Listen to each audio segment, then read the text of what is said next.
Hi there, my name is Robert and I'm known as the rbim guy.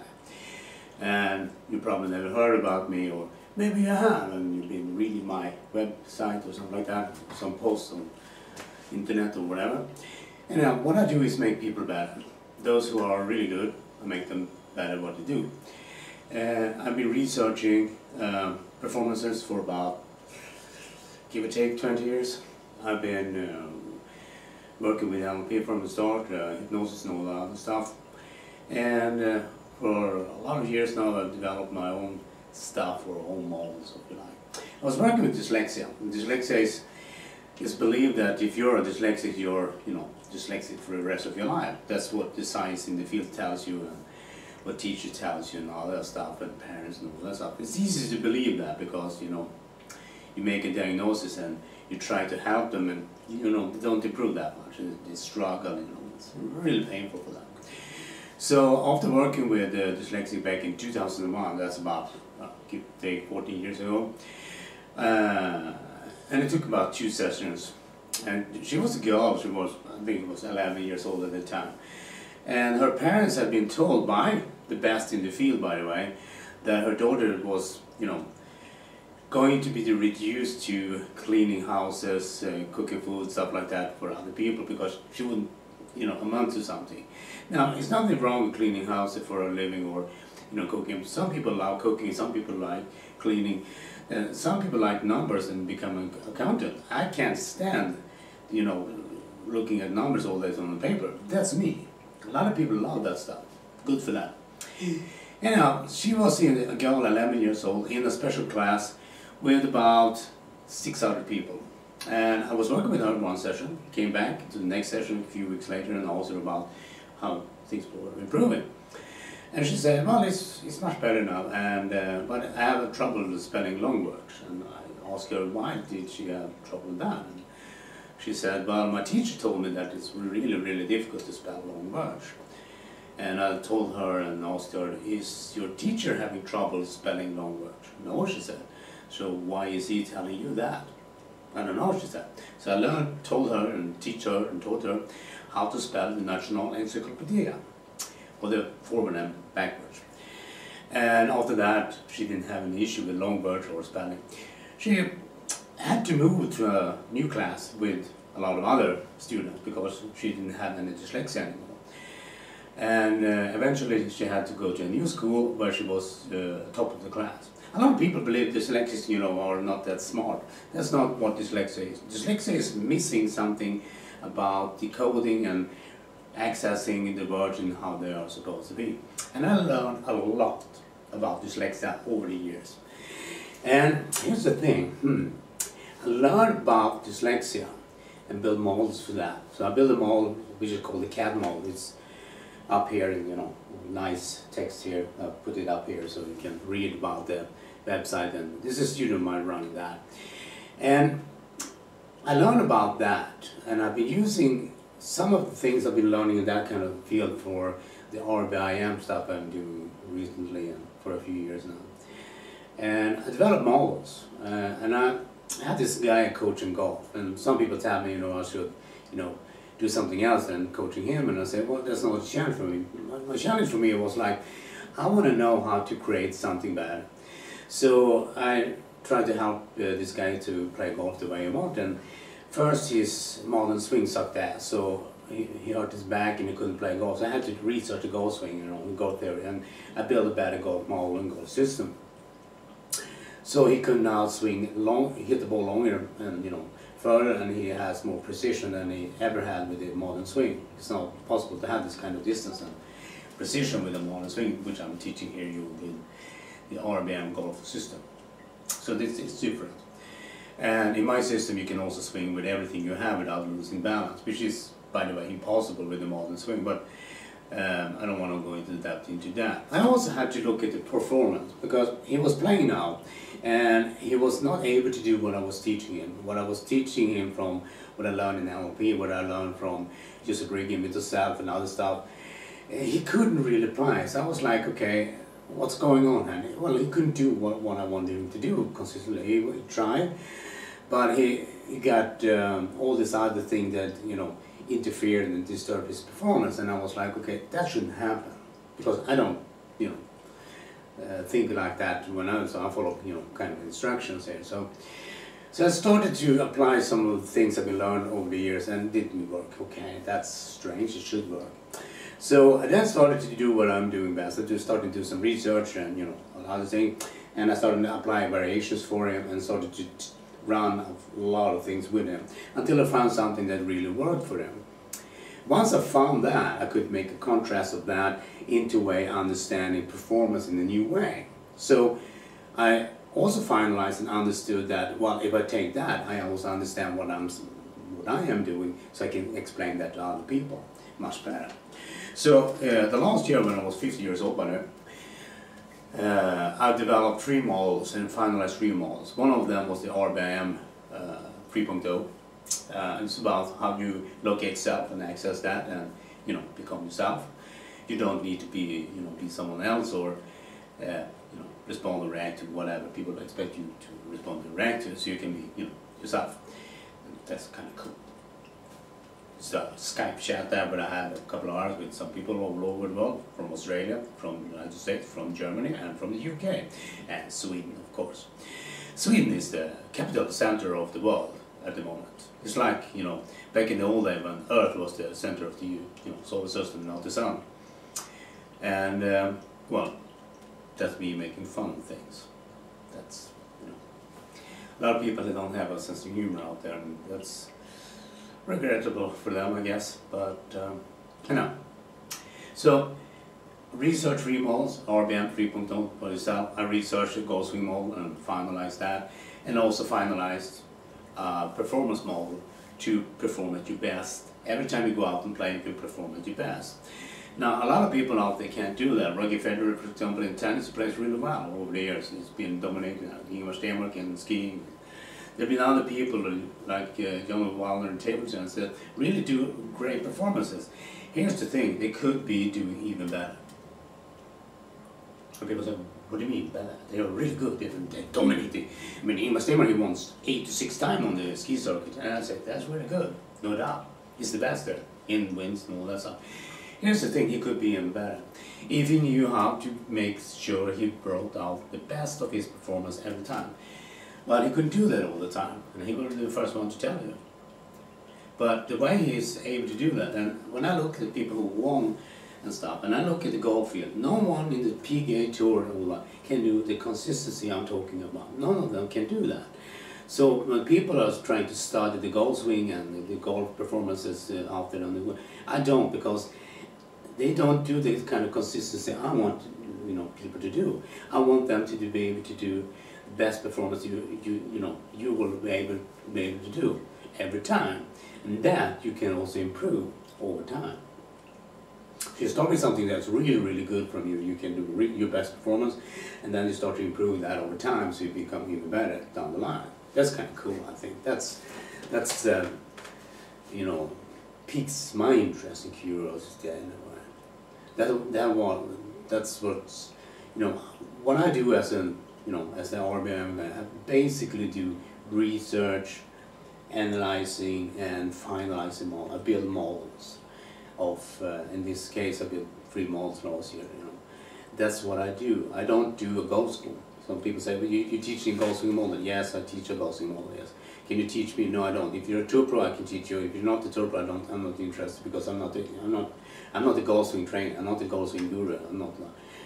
I can't do what those guys teach you, because I can't do, you know, that's not possible for me to do that badly.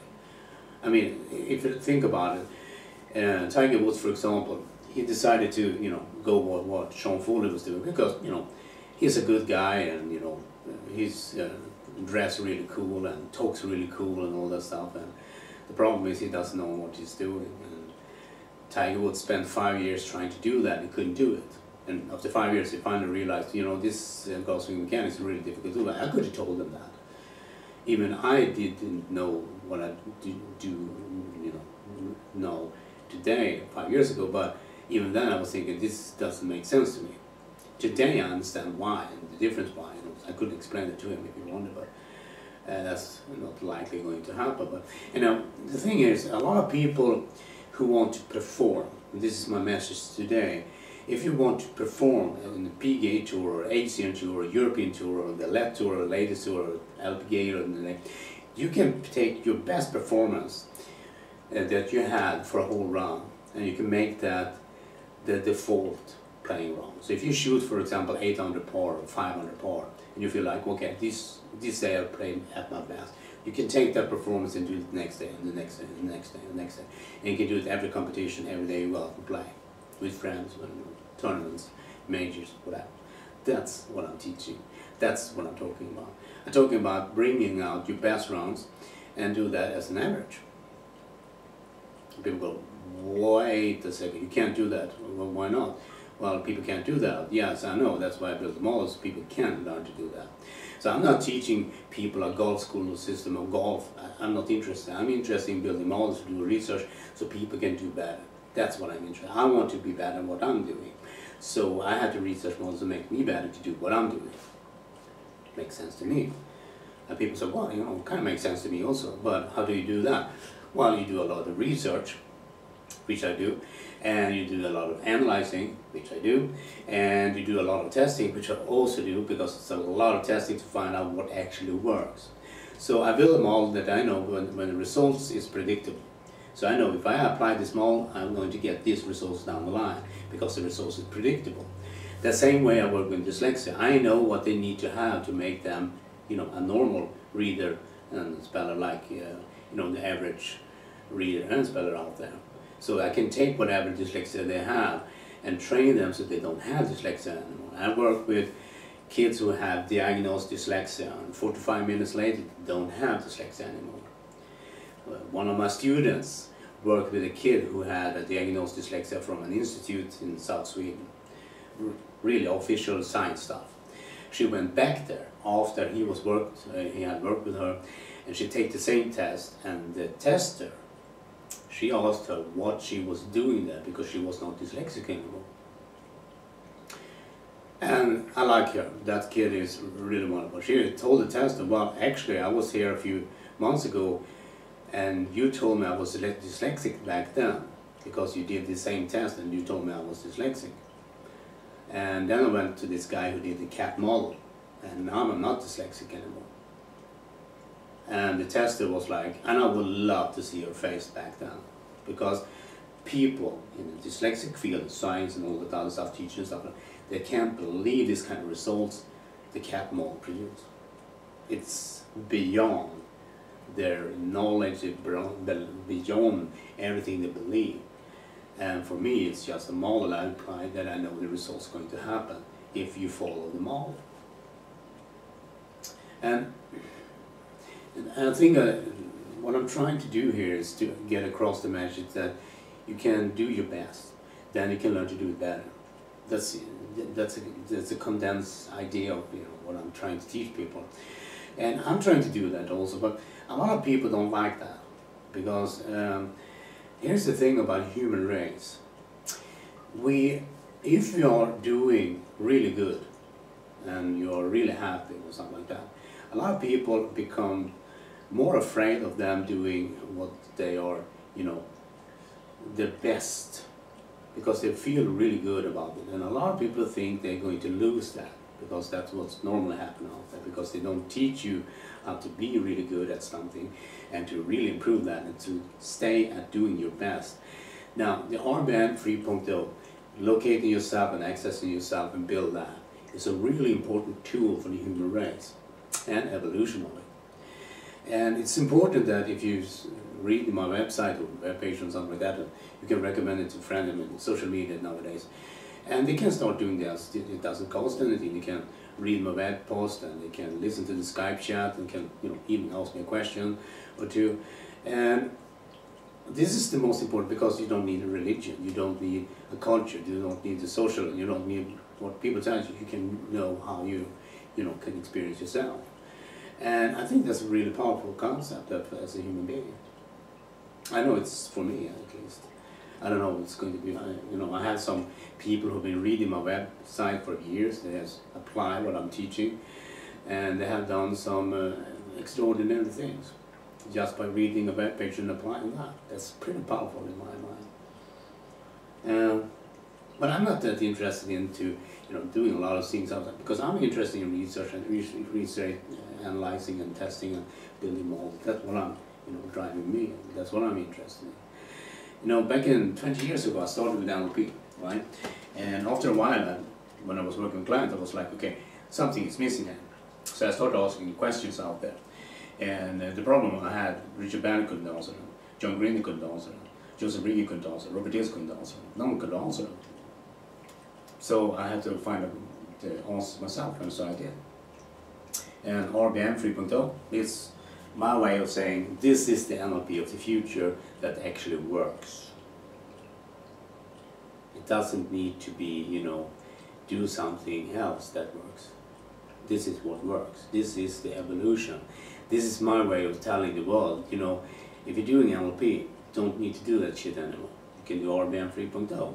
Find out how to be, content or peaceful or happy, and just enjoying whatever you do, whatever that is. If it's cleaning a house or doing dishes or, cooking food or whatever, you can just enjoy that.